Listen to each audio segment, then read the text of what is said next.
Here I have Samsung Galaxy S22 and today I'm going to show you how to change volume buttons functions in camera on this device.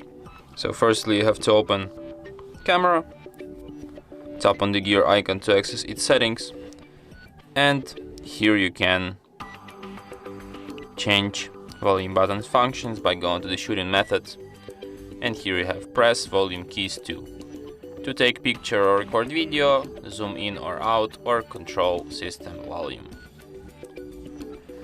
And that's it. Thanks for watching. If you find this tutorial useful, don't forget to hit that like button and subscribe to our channel.